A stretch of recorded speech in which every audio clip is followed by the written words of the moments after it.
It was all well and good for women to protest that they wanted equality. It was a different matter entirely to alter the institutions that restricted equality. And yet, that was the fearsome task that faced men and women toward the end of the 20th century. The task was complicated by the fact that well-intentioned people didn't always agree about what was fair. Some remained convinced that women's natural roles influenced choices that they made. Growing numbers believed that social influences shaped women's desires. Whatever position you took would determine how you imagined changing institutions and the law in the 70s and into the 80s and beyond. In a decade that began with concern over how to end a war we were losing, that witnessed the shooting deaths of young students protesting the Vietnam War at Kent State University, a decade that watched a president resign in disgrace after violating the norms of fair play and holding himself above the law. In such a decade, preserving values of fairness, of democratic practice, were the top of the agenda. But then economic disaster struck. Productivity among workers declined, the movement of capital abroad accelerated, and with it, manufacturing in the United States stalled and began its precipitous decline.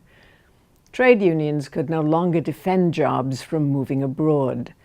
Unemployment reached new and frightening levels, and high inflation eroded living standards. When gasoline prices shot up and long lines at the gas pumps provoked unexpected outbursts of anger, there was little faith left among ordinary people that the country was still working properly. In this context, women's search for equality or rights seemed like mere folly. After all, women who were abandoning their homes in large numbers were at least partially to blame for some of the disasters, so people wondered.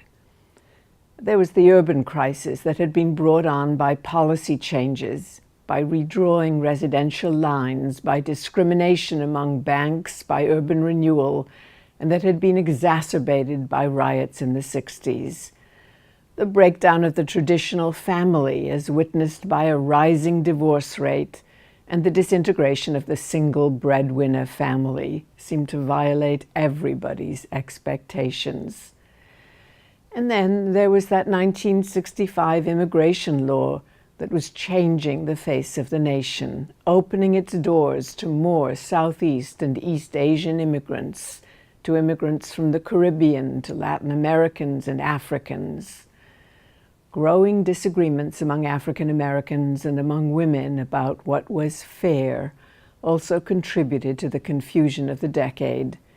It was hard to sort out where justice or equity or fairness lay, much less to do something about it. And yet, and still, growing pressure from women turned to creating institutional changes as well as new attitudes.